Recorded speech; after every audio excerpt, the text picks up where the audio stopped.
So today I'd like to talk to you about one thing that is very near and dear to my own heart, and that is Pipestone Creek. So I'm the curator of the Philip J. Currie Dinosaur Museum, which is up near Grande Prairie, Alberta. And the Pipestone Creek, the bonebed, is one of our marquee fossil sites. It is really the reason that this museum is where it is. So Pipestone Creek has got a fairly epic story. So because it's a story, I'm going to start at the beginning.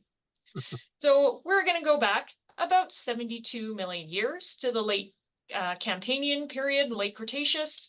And there is a herd of Pachyrhinosaurs moving through this area. Now, this is not just sort of 10 or 20 animals. We think this is a super herd of animals.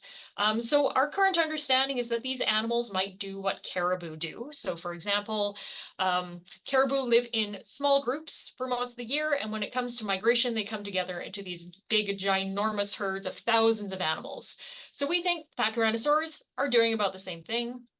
They're on a seasonal migration north. Up here in the Grande Prairie area back in the Cretaceous, it was much warmer, but it was just as dark in the winter, which meant that we would have had a very seasonal climate. And so all of those really yummy deciduous leaves would have been gone in the winter. So they probably migrated south for better feeding and migrated north again in the spring for better feeding grounds and possibly also for nesting. So here's our Pachyrhinosaurs super herd. They're migrating north. And then one terrible day, something happens that wipes out the entire herd. So the number of animals we think that is in this herd is upwards of 10,000. This is a huge herd of Pachyrhinosaurs. And again, on this day, the entire herd was wiped out. One of the big mysteries of Pipestone Creek is what wiped them out. What killed them to this day remains a mystery. The reason that it's still a mystery is because the event that killed them was not the event that preserved them. We do know that whatever the killing mechanism was, it was undiscretional. Basically, it killed the old ones, the young ones, the weak ones, the strong ones, the old ones, the sick ones. Everyone died in this terrible event. It was a really sad day for the Pachyrhinosaurs, but a really great day for the paleontologists. Mhm. So the animals were all wiped out in this single event, and it was we think one catastrophic event that wiped out this giant herd. So we think that those carcasses of the animals were lying out on the surface for about 1 to 2 years, long enough that their bodies started to decay, those skeletons started falling apart. We had the big Tyrannosaur, likely Albertosaurus, moving in, starting to scavenge these bones. It would have been like a big giant smorgasbord for them. Also, the small theropods like the dromaeosaurs and the troodons would have come in, started to scavenge the bones as well. As they scavenge, their teeth fell out and got left among the remains of the Pachyrhinosaurs. So about 1 to 2 years later, after that catastrophic event, there's a flood that basically comes, picks up all of those decaying bones and all of those kind of that jumble of isolated bones and basically concentrates them, basically makes them into basically a giant pile of bones. This is eventually what gets buried, probably buried in that flood event. And that today is what is the bone bed deposit, is basically all of those accumulated bones that got washed together and buried. Um, so those fossils, of course, over millions of years became fossilized. They eventually became buried under more than a kilometer of sediment on top of them. But thanks to the last ice age and the actions of the glaciers and the glacial meltwater, which carved out the Pipestone Creek Valley, these fossils or these fossil-bearing rocks began to erode. And so that's when we first started to see the first few bones appearing on the surface. So as the name of this titles or the name of this presentation suggests, Pipestone Creek is 50 years old. Sorry, the Pipestone Creek bone bed is 50 years old. So it was about 50 years ago that the very first bones from the bone bed were discovered. They were discovered in 1972 by a gentleman called Al Lacusta. Al Lacusta was a high school student in Grande Prairie. Sorry, he was a high school teacher in Grande Prairie, science teacher. And one October day, he was walking down the beautiful Pipestone Creek. You can see a picture of it on the left there. Probably would have looked pretty similar back in 1972. And he looked down and he found not one fossilized bone, but a whole bunch of them. So that picture on the bottom right there is a picture of one of the actual bones that Al Lacusta found. Now, again, being a science teacher, he knew enough about geology and about paleontology to follow the bone trail up the hill, basically up the side of this valley, to find out where they were coming from. and he found a lot of bone. And immediately he knew that he was looking at an incredible deposit of fossil bone that he suspected was dinosaur. So you have to remember at this time, back in the 70s, paleontology was virtually unknown in northern Alberta, except for a few. There were a few amateur paleo enthusiasts up here, but generally outside of the Grand Prairie region, northern Alberta paleontology was unknown. There was some speculation that maybe there was some hadrosaurs kicking around here and there, but nothing, really substantial. So Alacusta got on the phone and he called the Provincial Museum of Alberta, which today is the Royal Alberta Museum in Edmonton. And he said, hey, I think I found something really significant. Fortunately, the person that answered the phone on the other end was Dr. Phil Curry, who at the time was working at the Provincial Museum. And he said, hey, that sounds cool. I'd love to come up. Unfortunately, I don't have the budget. And I also have this small project I'm working on, which is setting up the Royal Tyrrell Museum of Paleontology. So Phil was kind of busy doing that. So it was basically 10 years before anyone came up to take a look at what Al had found. And as soon as they did, they realized that this was something huge. So huge, in fact, that the Royal Tyrrell Museum, which at the time, which had been established by then, sent a crew up starting in 1986, and they excavated at Pipestone Creek every year until 1989. That sort of came back periodically after that. This person in the picture, some of you may recognize, this is Darren Tankey from the Tyrrell Museum. And he is sitting with the type specimen of Pachyrhinosaurus lacustae. So the Tyrrell Museum was up there. They collected thousands of fossils, including several skulls. So those early years were pretty exciting for these paleontologists. That picture on the top left there, it still is incredible to me. That little hole you can see in the hillside, that was the start of the Pipestone Creek bonebed, which today is about the size of a tennis court. And so basically, when they started to excavate there, they had to basically excavate a ledge that they could work on. So you can see on the top right, that picture there is them kind of excavating a ledge to work on. And they, again, very successful excavations, but they had frequent problems like landslides, like the hill caving in on top of them. They had lots of logistical challenges. At the time, the bonebed was about 2 kilometers from the nearest road. So all of these big like skulls and things they were getting out had to be kind of moved away. And Grand Prairie being the place it was in the 80s at the beginning of the oil boom, they had some interesting people up here. So they also have problems with the occasional vandalism as well. But for the most part, these excavations were tremendously successful. And again, the Tyrrell came back for 5 years to continue to dig at Pipestone Creek. So after that, the excavations were taken over largely by a group called the Paleontology Society of the Peace. This was a group largely run out of the Grand Prairie Regional College, which is now called the Northwest Polytechnic, and was largely run by Bert Hunt, who is the older gentleman in this picture, as well as another geologist called Desh Mitra. So the two of them kind of headed up this program, and they continued to excavate at Pipestone Creek. Interestingly, the younger fellow you can see there is now Dr. Hans Larsen at McGill University. He was my PhD supervisor. So it's kind of an interesting has come full circle. But yes, the Paleontology Society of the Pieces, their excavations at Pipestone were also tremendously successful.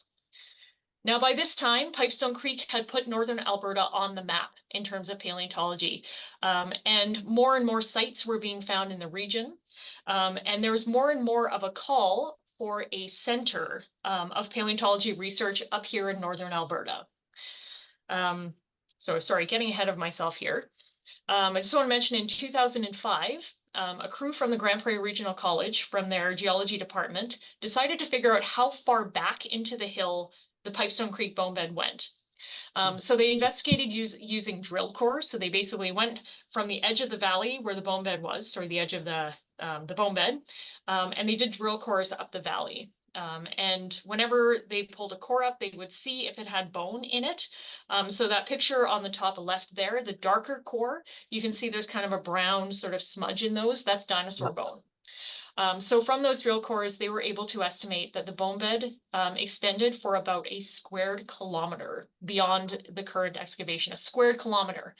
Now, keep in mind that the density of the bonebed is about 100 to 300 bones per square meter. That goes back for a square kilometer.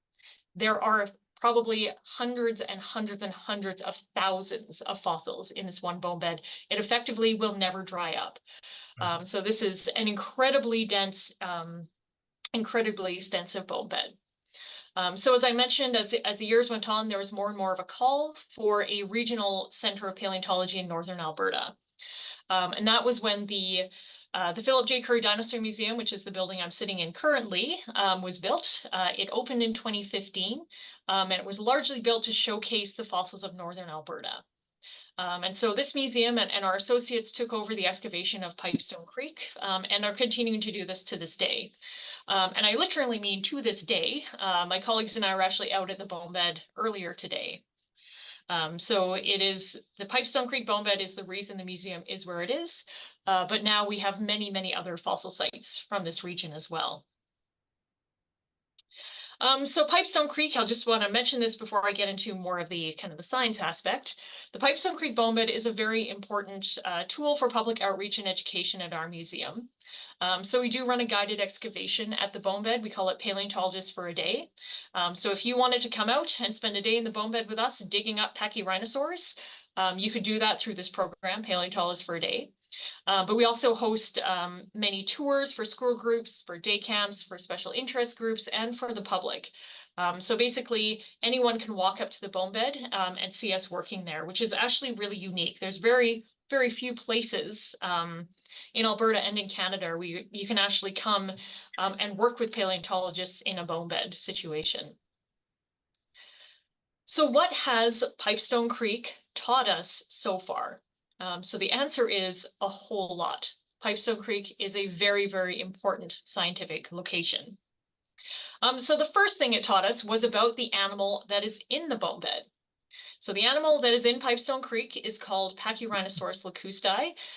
When it was found, this was not only a new species, but it was an endemic species, which means that it was found here in the Grand Prairie area and nowhere else in the world.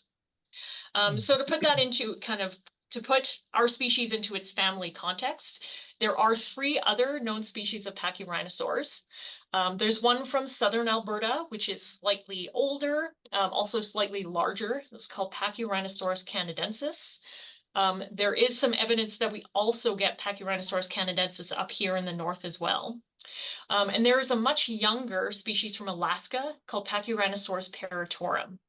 And there's some evidence that our species, lacustae, basically evolved into Pachyrhinosaurus peritorum, which is what paleontologists call an anagenic species, which is kind of an interesting thing to think about. But what makes our species unique here?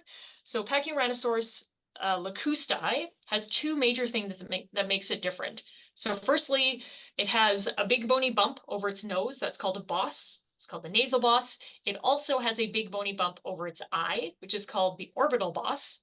And in Pachyrhinosaurus lacustae, those 2 bosses are separate. In the other 2 species, they're fused together. So that's one thing that makes our species unique. The other slightly cooler fact is the fact that Pachyrhinosaurus lacustae has got a spike in the middle of its forehead. We call this the unicorn spike. Sometimes there's 1, sometimes there's 3, sometimes there's 2, but it's the only species that actually has that spike in the middle of the forehead. So that's the other thing, kind of neat thing that makes our species, Pachyrhinosaurus lacustae, unique. And I didn't mention, but you may have guessed, the species is named after Al Lacusta, the high school teacher that found the original deposit. So a neat new endemic species, that is pretty cool from Pipestone Creek, but that is not the most important thing from Pipestone Creek. The most scientifically significant thing about the Pipestone Creek bone bed is the fact that it is a gigantic Pachyrhinosaurus omelet. So we have adults, we have babies, we have juveniles, we have subadults, we've got big animals, we have little animals. Everyone in that massive herd is kind of jumbled up and deposited in this same bone bed. What that means is that this bone bed represents a huge sample size of a single community, of a single species of dinosaur from a single snapshot of geologic time. And this is unbelievably rare in the fossil record. It means that we can examine all kinds of things about dinosaur social structure, about their growth, about the things that make individuals in the herd different from each other. It means we can ask those questions in a single place. So this is the true value of the Pipestone Creek bone bed. is the fact that it's a single community of a single species of dinosaur from a single point in geologic time. So one of the cool things we can look at Pipestone Creek and have been looking at is understanding dinosaur growth, what we call ontogeny, and development based on the fossils that we have in the bone bed. So the picture on the left there, those are 3 fossils. I'll basically highlight them here so you can see them. That's all the same bone. Those are all metatarsals, so those are hand bones, but they are from 3 animals from 3 different ages. So you can see there's a little one. The smallest one is from an animal about the size of a German Shepherd. There's a medium-sized one and there's a big one. The big one probably comes from an animal about the size of an Indian elephant. So we have those 3 age groups represented, and we have the same fossil from each of those ages. Sorry, the same body part. You can see on the top right there, that's a baby pubis. That's a bone that we pulled out this summer. So this one, the pubis is basically part of the hip structure. This one is small enough for me to hold in my hand. The adult ones would be 4 or 5 times larger. You can see on the bottom right there, if you look really closely, you can see the eye, the orbit of a skull. That's a juvenile skull. We collected that one in 2022. So again, we have all of the age ranges kind of represented in one bone bed. So this can help us understand how baby dinosaurs go from being baby dinosaurs to adult dinosaurs and all of the growth ranges in between. Again, this sounds very simple, but is actually very difficult to determine in dinosaurs. So that's one of the values of having, again, a single community of animals with animals of all different ages preserved. We can also look at structures, look really closely at structures that make this dinosaur unique. So if you were to ask anyone, what is the weirdest thing about a Pachyrhinosaurus? Most likely they would say, well, it has that huge bony bulge on its nose. We call that a boss. Why do Pachyrhinosaurs have bosses? They are the only horned dinosaur that kind of does this to this degree. So they don't have a nose horn like a Triceratops, but they have this big, giant, bony bump on their nose. So this is a really enigmatic feature. It's really what makes Pachyrhinosaurus unique. But we don't really know what it's for. Like, this is a structure that would require an incredible amount of energy investment to build. It makes them not very good swimmers, which is one of the reasons we think the initial herd might have died in a flooding event. So, you know, trying to cross a swollen river or something like that, they obviously don't swim very well because they're very top heavy. But the bosses, what are they for? Like, how do they form? So this is one of the questions that me and my team have been looking at a little more closely. Is that big bony bump on the nose, the boss, what does it do? So there's been a lot of speculation about what the boss is for.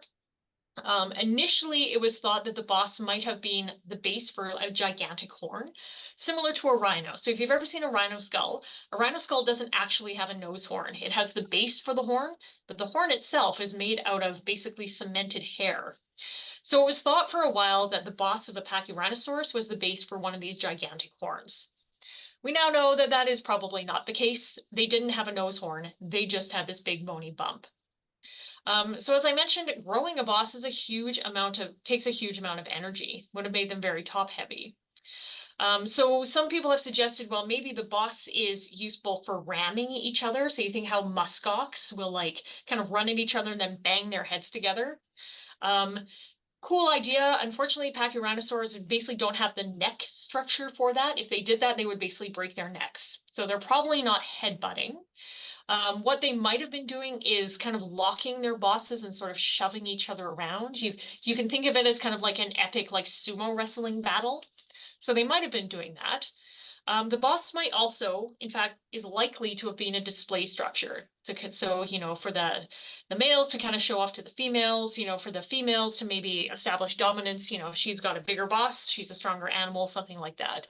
But we do think the boss almost certainly has something to do with display, possibly interspecies competition. So something like locking heads and kind of shoving each other around. But again, what the bosses are for, we don't really know. We just know that they're really weird. So the second problem we have is, so we don't know what they were for. We also don't know how they form. So there has been a little bit of work on this. This is based on work in Pachyrhinosaurus lacustae. Again, that's the species from here. as well as Pachyrhinosaurus paritorum, which is the Alaskan species, that sort of looked at baby skulls and adult skulls. And what they figured out is that big bony bump doesn't initially form as a bump. It basically forms as two little blades over the nose called demihorns. And these demihorns basically accrete bone between them. So bone basically forms between them until they fuse. And that's kind of how the bone forms, sorry, how the boss forms. Which is weird. Again, not really something other ceratopsians, horned animals do. But we think that's sort of how the bosses form. So this is another thing that we're looking at Pipestone Creek is we're trying to get more juvenile baby material to kind of confirm that this is the way that the bosses form from juveniles to adults. Because again, if they're a display structure, we're going to expect them to be more prevalent in adults than in juveniles. Another really interesting conundrum as far as the bosses go is that they are very inconsistent between individuals. So if we look at all of our Pachyrhinosaur skulls, we can kind of divide them into two groups. We have Pachyrhinosaurs that have kind of big inflated bosses. So if you see a look on the bottom picture there, that picture by Millard Sharp, that is a specimen that we call an outie. So the outie specimens have got these big inflated bosses. You can see on the right there, this is what is considered to be the traditional kind of morphology for Pachyrhinosaurus, this big inflated boss. But roughly half of them have got a boss that is basically cratered in. So basically, it looks like they have basically a crater where the boss would be. So if you look on the right, kind of the top right image there, you're looking down at the head of a Pachyrhinosaurus, and you can see where the nasal boss should be. There's basically just a big hole. That's not taphonomy. That is the way that what the boss looked like when the animal died. So this is a big mystery too. Why are some Pachyrhinosaurs outies with these big inflated bosses, and why are some of them innies, which basically have a cratered out boss? It is interestingly, roughly half and half. Half are outies and half are innies. Male and female. So this is a little bit of a conundrum as well. So are we looking at two morphs within the species? So for example, male and female. Are we looking at two ontogenetic stages? So like as the animals get older, their bosses start to resorb. Not sure if that's the case either. Or do they start being outies and then become innies, or do they start as innies and then become outies? So if you remember how the bosses form, they form as two little paired demihorns that accrete bone between them. So as they grow, are the innies specimens that haven't accreted enough bone to make an outie? Or are the outies the really old ones that have started to resorb bone back to those two bladed horns? We're not really sure. This again is one of the big mysteries about Pachyrhinosaurs, is why their bosses are so different between individuals. And then just keep in mind, we're seeing this variation in a single community of a single species of dinosaurs. These aren't different species. This is something that's happening within a single community of dinosaurs. So bosses are not as straightforward as we thought. Like all good science, the more questions we have about them, we don't get answers, we just get more questions. But this is something that our team here at the museum is actively working on. So they have bosses over their noses. Those are called the supraorbital boss. Sorry, supranasal boss. The nasal boss is the big bony bump over the nose, but they also have a big bony bump over the eyes. So this is called the orbital boss. And interestingly, until this winter, we thought that we actually didn't have any examples of orbital bosses in babies. But then two of my colleagues, Mark and Jesse, you can see them there, they were actually volunteering in the lab. They work in our kind of education department. Volunteering in the lab, they pulled open a drawer and Mark said, hey, this looks like it could be the orbit of a baby dinosaur. And I said, no, that's just a jugal. I was wrong and Mark was right. This is the orbit, basically the eye hole of a baby dinosaur. So that part of a baby dinosaur. And you can see there's a little blade there. That's not a boss like an adult, that's a little blade. So this is also like those kind of bladed demihorns. So we think that's maybe how the orbital bosses form as well, is from these kind of blade-like structures. Yeah, there's the eye, just to kind of show you where that would fit on the head. And interestingly enough, Mark and Jesse got really interested. They looked back through all of the other collections, and they found that we actually have several of these bladed horns. I just want to point this out as well. This is the specimen, the INI specimen that has the cratered out nasal boss. This specimen also has a cratered out orbital boss as well. So the boss over the eye is also cratered out. So this is something to keep in mind. We have innies and outies in terms of the orbital bosses as well. So as I mentioned, Mark and Jesse very diligently went back through our collections, and we actually now have 4 of these orbital bosses from baby animals. We've never found a complete skull of a baby Pachyrhinosaurus. The reason being that as babies, their skulls are unfused. They're kind of the same as humans that way. And so instead of being preserved as a complete skull, their skulls basically fall apart. So we find bits and pieces of baby skulls, but we don't actually find them complete, which is a big challenge for us. But again, we think that these are baby orbital horns. Baby orbital bosses. Again, there's the eye, so you can see where on the face they go. And all of these have got a bladed structure over top of the eye. So we think this is the beginning of an orbital boss. So just like the nasal boss, it kind of forms as a blade. So this was a new discovery we basically just made last winter. So this is kind of an exciting kind of addition to what we think we know about Pachyrhinosaurus growth. So Pachyrhinosaurs have got, as I mentioned, they have really unusual skulls because they have these big, big bosses. They have a nasal boss, they have an orbital boss. They also have fairly unique skulls in general. Fortunately, from Pipestone Creek, because we have so many bones from the bone bed already, we also have 16 complete and partial skulls that have come out of Pipestone Creek. And each of those skulls can tell us something unique, not only about the species, but about that individual. And so knowing that, we were actually able to do something pretty cool last year. We loaded a couple of our skulls from Pipestone Creek up on our truck. We drove them down to Edmonton through a series of forest fires, unfortunately. We took them to the University of Alberta Hospital and we put them through a CT scanner. So this was work that we did in collaboration with one of the U of A's paleontology team, with Dr. Corin Sullivan. And these scans have got like tremendous value. They allow us to see inside the skulls without us actually having to cut them open. One of the unique things that we've been able to do so far with these scans, this was work that was done by a summer student called Max Scott. He took all these skulls, he rendered all the data, and he was able to isolate the brain case. And from the brain case of the animal, he was able to reconstruct the brain of a Pachyrhinosaurus. So in the bottom right corner there is a reconstruction of a Pachyrhinosaurus brain. So this was really neat.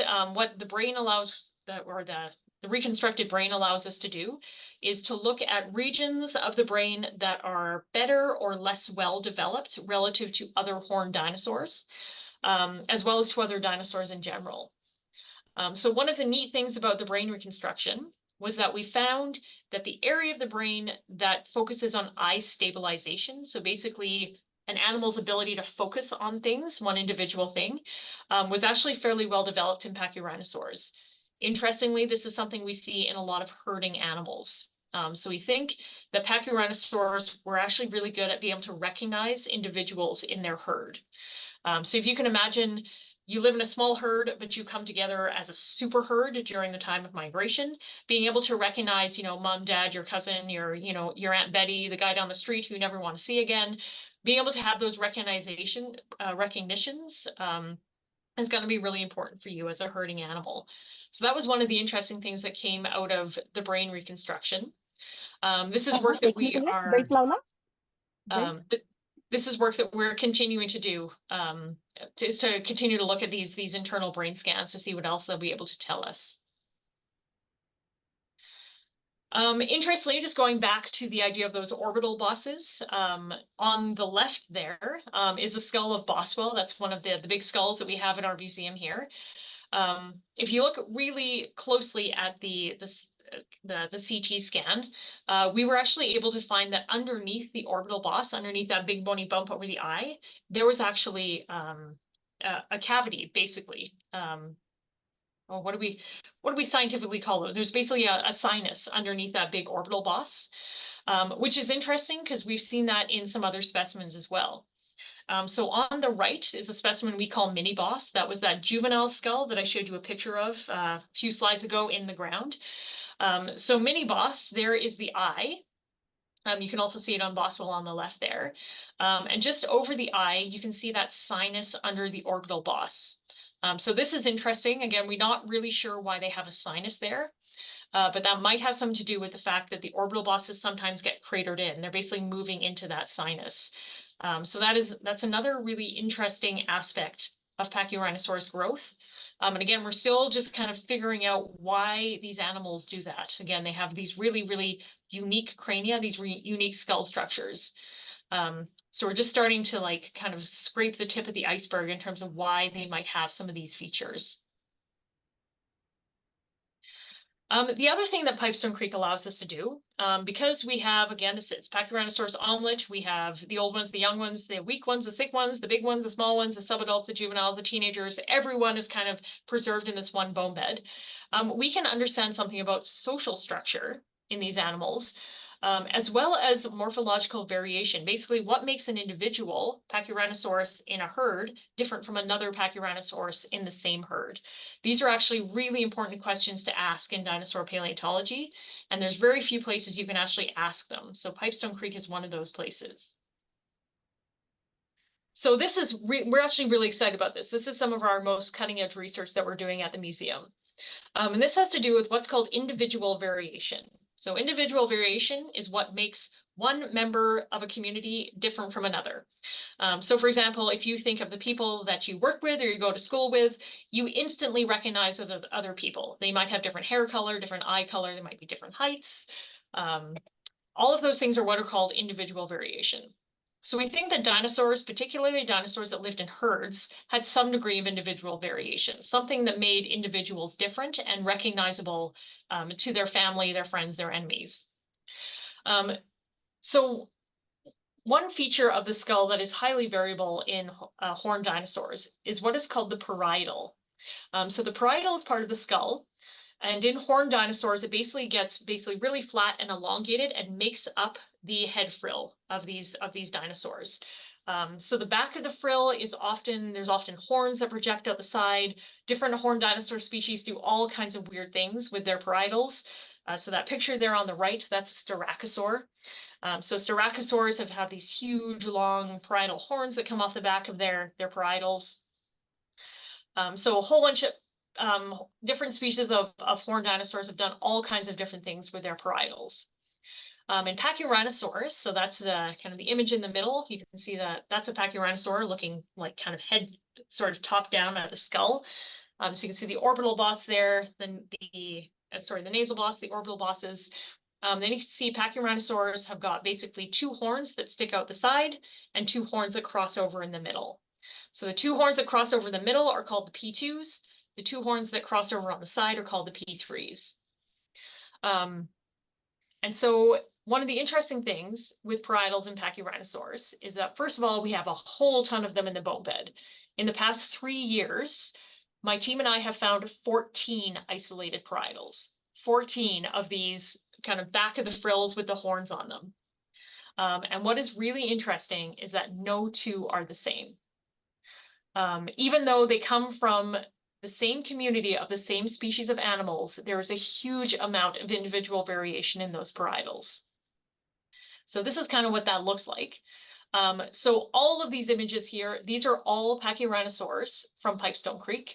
These are all that parietal bone. Again, you can see what's highlighted in the image in the middle. Again, the P2s are the horns that cross over in the midline. The P3s are the ones that stick out the side. So you can see that some of these parietals are symmetrical. Some of them are asymmetrical. In some of them, the P3s are big and inflated and cross over. In some of them, the P2s are really small and don't cross over. In one specimen, has no P2s at all. It has none of those midline horns. As for the P3s, you can see the one on the top left there. It has one that's straight and one that's curled. Sometimes they look like big Texas. Oh, yeah, I have to put it away. Like That's ours. the P3s will be kind of as long as the midline parietal itself. Yeah. And sometimes they're really short and stubby. Yeah. Okay. So if we just highlight the outlines of these and then isolate them, you can see that there is a huge amount of variation in these parietal bones in, This is in Pipestone seminar. Creek. Yeah, leave the light on the front there for Lizette. Yeah. Okay. Okay. Sorry, can I just ask, can people mute themselves, please? I think you're coming through. Yeah, that'd be thanks. Sorry, I can't do it myself because I'm presenting. But yeah, so we have a huge range of individual variations within these parietals. This is interesting because if ceratopsian species are defined based on parietal morphology, and yet within this one species of dinosaur, we have a huge range of individual variation, what does that mean for how we define ceratopsian species? So if we have one species of horned dinosaur that has this kind of parietal, and we have another that has that kind of parietal, how do we know they're not the same species and that the variations that we're seeing are not just individual variation? So this is one of the really interesting things that Pipestone Creek is really bringing to light, is that these features that are often used to define horned dinosaur species may not be a good feature to define species based on, because they are hugely variable even within the same community. So that's one of the interesting things that's coming out of Pipestone Creek. Again, this is one of the research questions that my team and I are actively working on. At Pipestone Creek, we also have a lot of, well, a relatively large number of paleopathologies. So paleopathologies basically are preserved diseases or injuries in the fossil record. So you can see on the top left there, this was a rib that we collected last year. You can see that rib has got a really weird bulge on the end. That is a healed fracture. So this animal at some point in its life broke its rib, and as part of the healing process, the rib basically formed a bone callus around it, and basically healed. If you look really closely at the bottom left picture, you can actually see that it didn't heal straight. That rib is actually now slightly misaligned along the shaft. This was interesting. It means that, again, that animal sometime in its life broke its rib. We also have on these big parietals, particularly the ones that have the huge P2s that cross over in the middle, we have a lot of evidence of scratching and scraping on the bone. This is not due to tool use. This is also not due to modern plants. So we think that this might have something to do with that kind of that locking bosses and shoving each other around. It's possible that also the broken ribs may also have been related to kind of that behavior where they're sort of effectively sumo wrestling. So these paleopathologies can tell us not only things about their fossilized behavior, but also about their kind of their lifestyles as well, their social structure. We also have at least one rib that has a very abnormal bone growth at the end. You can see it on the top right there. This is a bone growth that in modern animals looks very much like bone cancer. So it's possible that these animals were also susceptible to bone cancer, just as animals were today. So again, the fact that we have such a huge sample size allows us to see things like paleopathology, which among a general population of animals would generally be rare, but because we have such a huge sample size, they are turning up in places like Pipestone Creek. So there's a few paleoecological insights from Pipestone Creek as well, which we're starting to look into. So it turns out Pipestone Creek bonebed mostly has Pachyrhinosaurus in it, but there's other things preserved in there as well. We get a lot of teeth preserved. So if you go back to the story of how the Pipestone Creek bonebed formed, the animals died in this mysterious event that killed the whole herd, and then kind of the bodies are lying out and the scavengers start moving in. And we find all kinds of theropod teeth in the bonebed. Only their teeth. We very, very, very rarely find theropod isolated bones. Most of what we find are theropod teeth. So we get the big Tyrannosaur, again, that's likely Albertosaurus. We also get the teeth of Sorna celestes from Dromaeosaurus, from Pericodon, and from Troodon. So kind of it gives us a really good sample of what the small bipedal carnivorous dinosaurs, the small theropods, would have been like at the time. Even though we don't find their bones, just from their teeth and the fact that they were scavenging the Pachyrhinosaurus, we can learn something about the paleoecology of the region that these animals were living in. Just for fun, on the top left there, that is a Pachyrhinosaurus tooth. So in addition to the theropod teeth, not surprisingly, we also find Pachyrhinosaurus teeth as well. In addition to these teeth, we also find bones of other small vertebrates, so things like Champsosaurus, kind of these crocodile-like relatives. We've also been recently finding a lot of turtles. We have some reptile, like little lizard bones from there, a lot of fish. So even though the bone bed is mainly Pachyrhinosaurus, we're also capturing some of that paleoecology as well. The bone bed can also tell us about the paleofloral record. So the bone bed actually has a huge amount of amber in it as well. So in amongst the bones, we have a lot of carbonized plant material. It's basically pieces of tree that basically got washed into the same deposit as the bones. And in those coaly deposits, we also find lots and lots of amber. There's actually been several species of invertebrate that have been described from Pipestone Creek amber by Dr. Ryan McKellar at the University of Saskatchewan. So there is an aphid and a spider that's been new species that have been described from Pipestone Creek. We also find things you wouldn't expect, like lichen and moss preserved in amber, which generally have a very, very poor fossil record. So amber can be a really good tool for finding kind of those soft, squishy things. If you can also use geochemistry to determine things like paleoclimate from amber as well. So for example, how far away we were from the Western Interior Sea when the bone bed formed, amber can actually tell you those kind of things. So you can see most of the amber in the bone bed is this beautiful orange-yellow color. This year, for the first time, we actually also found green amber in the bone bed as well. So that's down in the bottom left corner. And that's indicative of some kind of anoxic conditions. So that tells us that basically after that's the flood that kind of picked up all those dead decaying things and buried them, that deposit would have been pretty anoxic. So basically kind of like a swamp or a marsh, basically an environment where there wasn't a lot of oxygen. So amber is a really important tool as well that we're using to better understand the paleoecology of the time. And finally, some of the new things that we're doing at Pipestone Creek have not to do with the bones themselves, but the way that we study them. So we have a new field method that we're using at the Pipestone Creek bone bed, which is basically using a 3D scanner to help map the quarry. So if you look on the bottom left there, that's called a quarry map. So traditionally what you do is you put down a grid square. So you can see our grid square on the picture on the right. You lay it down on the bone bed. Then you have a piece of paper that has the same kind of grid, basically meter by meter, and you draw in all of the bones that you can see in the grid. On the left there, that's kind of a typical map that you would see from an Alberta dinosaur quarry. So you can see the bones. Some of them are overlapping, a lot of them are isolated. This is kind of a typical quarry map. This one in the middle here, this is what we find at Pipestone Creek. It is an incredibly dense bone bed. There's something like 100 to 300 bones per square meter preserved. Again, it's basically just a pile of bones that got buried. So our quarry maps get really, really, really busy and incomprehensible really, really fast. So in order to help us map our quarry, we've actually started to use 3D scanning. So this is basically the use of a handheld light scanner. So that's Max Scott, one of our summer students last year. He is scanning the surface of the bone bed. It's really great. This is technology that can be used outside, which is really important if you're working in a bone bed.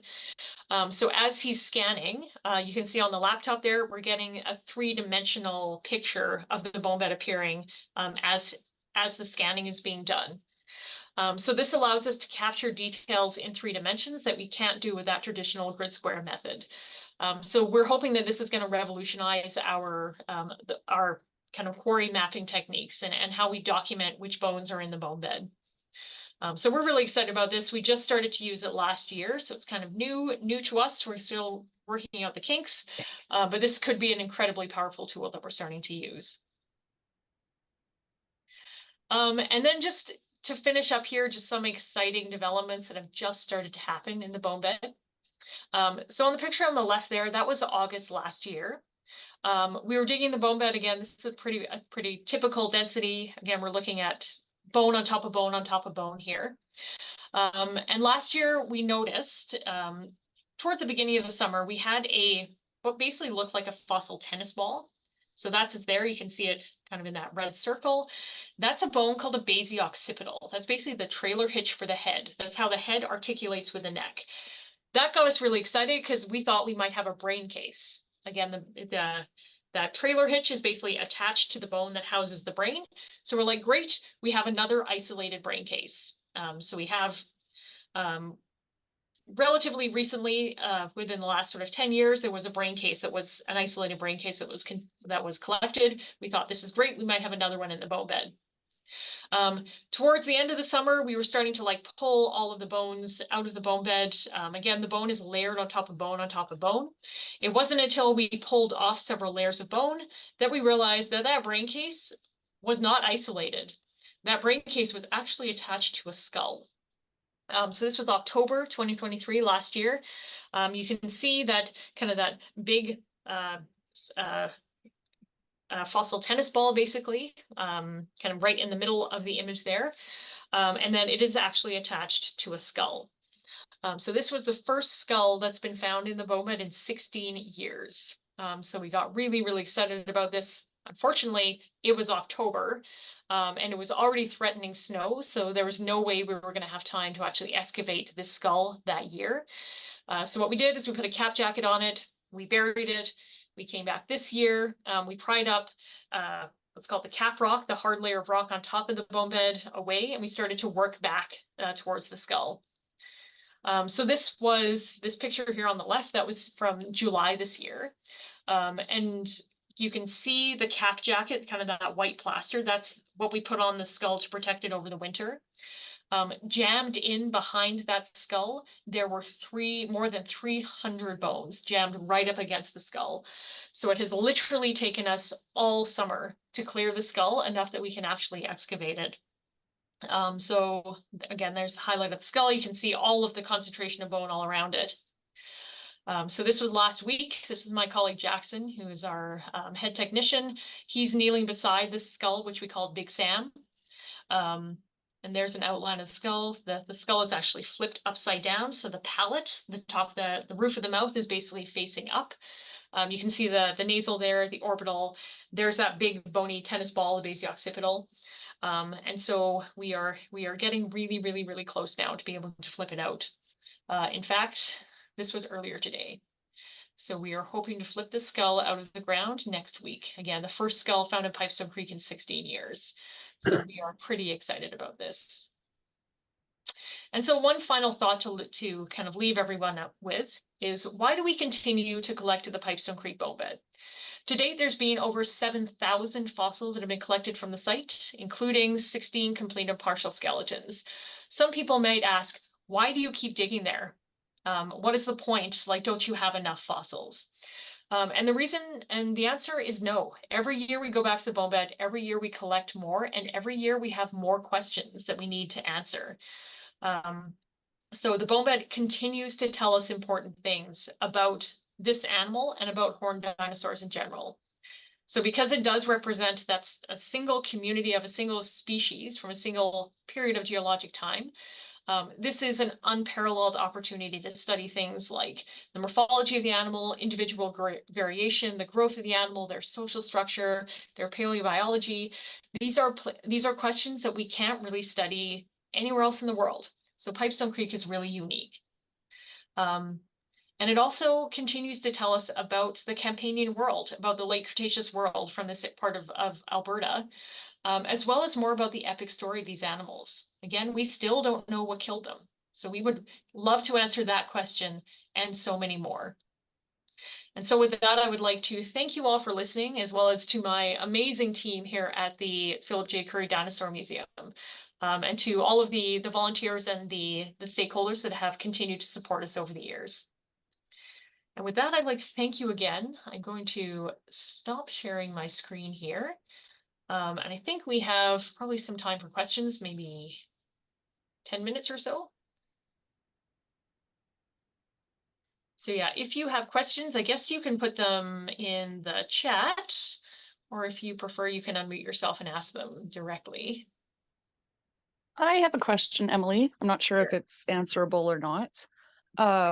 Regarding like the wipeout of the species, could it be like a sickness or something that wiped out the herd? Yeah, so that's another kind of line of inquiry too, is a hypervirulent illness that could have wiped out the entire herd. That's certainly a possibility as well.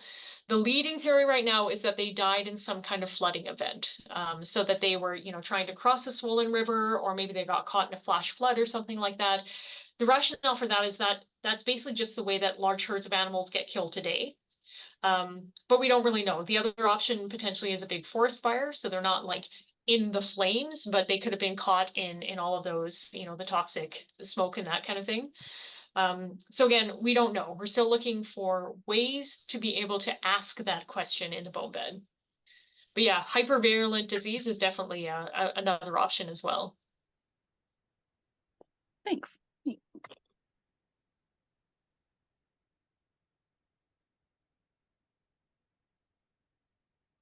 Any other questions? Yeah, I have a question. Sure. Yeah, so I mean, these Pachyrhinosaurus, I mean, they're such an incredibly dominant creature, and I find it kind of surprising that they would not have found the equivalent.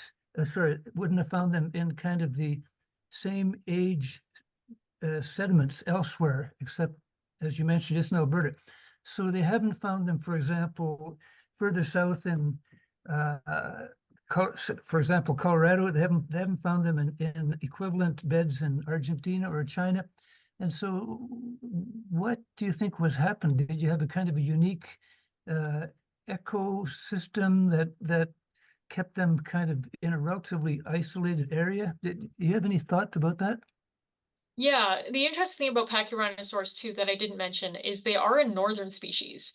So even Pachyrhinosaurus canadensis, which is the one from southern Alberta, like it just gets into Montana, but it doesn't go any further south. And again, they're known from southern Alberta, northern Alberta, and Alaska. So there's something about kind of these northern habitats that they seem to prefer. Again, we're not really sure what that is. Maybe it's a food source we don't know about.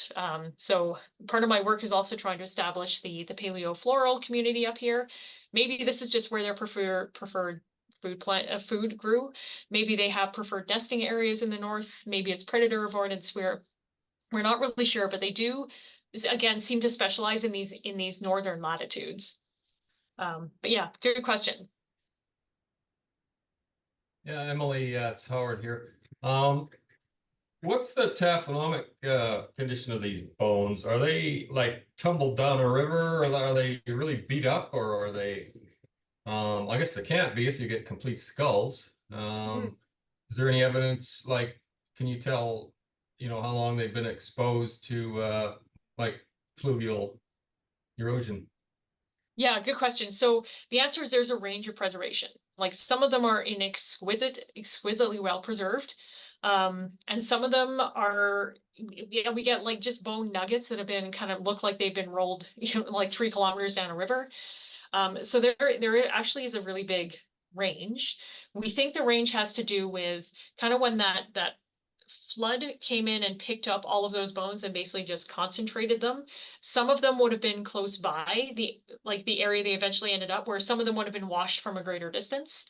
But again, like we do have just exquisitely well-preserved bone. Some of the skulls are just absolutely beautiful. There was a little bit of taphonomic warping everywhere in the bone bed.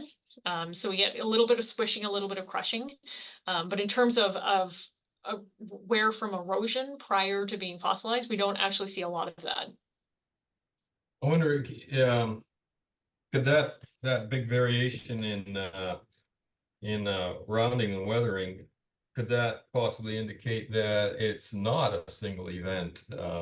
Maybe it's a lag deposit of animals that have died in the area and over several years and gotten washed into the river. Yeah, I mean, definitely a possibility. Except there's a lot of evidence that it is a single event. So it's all a single lithology in the bone bed. And also we have bones that sort of like bifurculate each other, like bones that kind of go under and then over each other, which is not something that could have happened like if it's sort of like year after year after year. So yeah, it's Yeah. basically the evidence from the fossil, for the rock record itself, is that it is a single deposit. Like we're not seeing kind of lags between layers. Where we do see layers of bones, it's basically kind of just bones sort of piled directly on top of bone. One other thing there on the same kind of topic, that picture of Jack Milligan there reminded me that he was studying insect damage on bones. Do you find any of that? A little bit, not to the degree that we would see in somewhere like southern Saskatchewan, which is where Jack's specimens were. Again, a little bit, but it's minimal, kind of insect damage. We do see a lot of bite marks from those scavengers, like bite marks on the bone.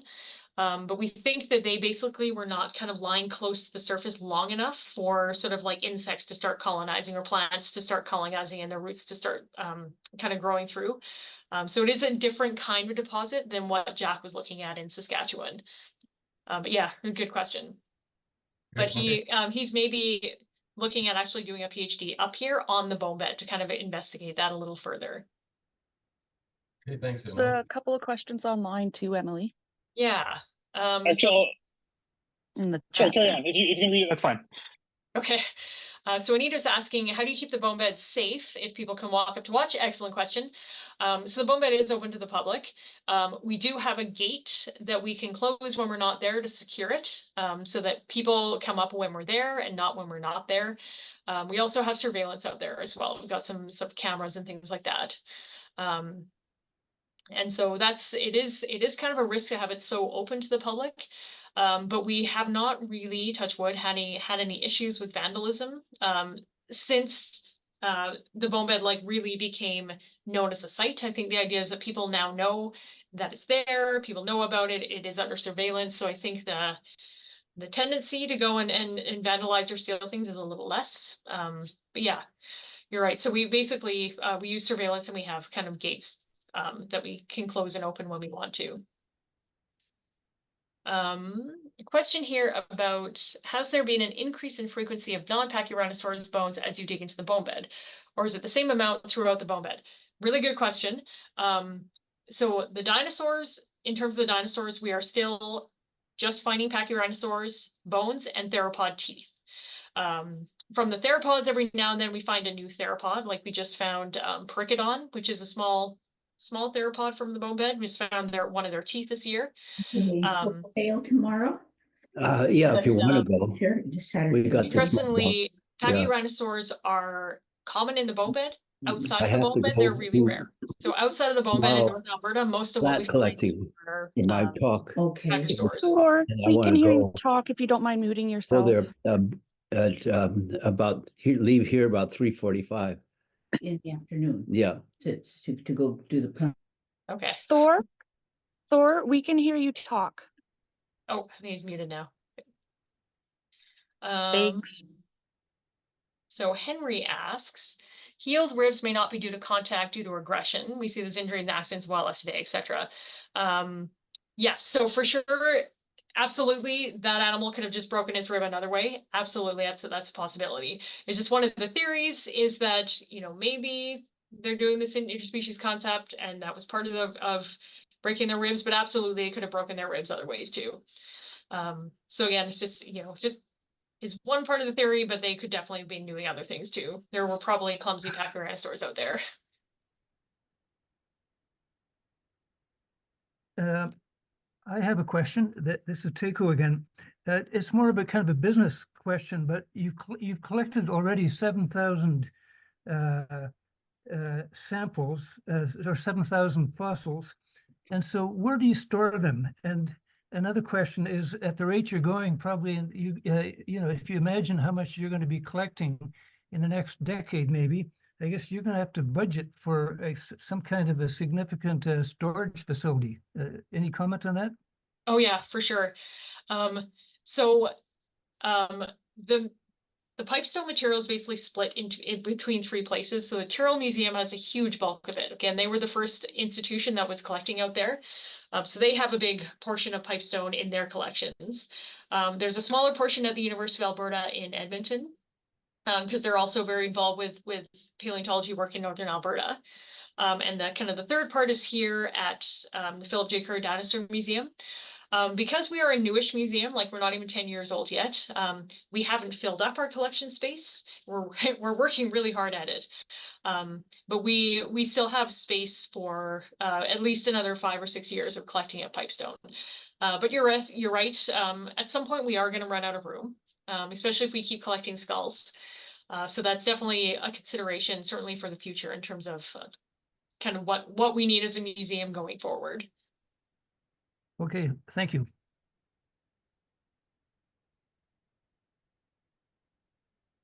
Other question. All right. Well, excellent questions, everyone. Thank you so much for your attention. I really appreciate it.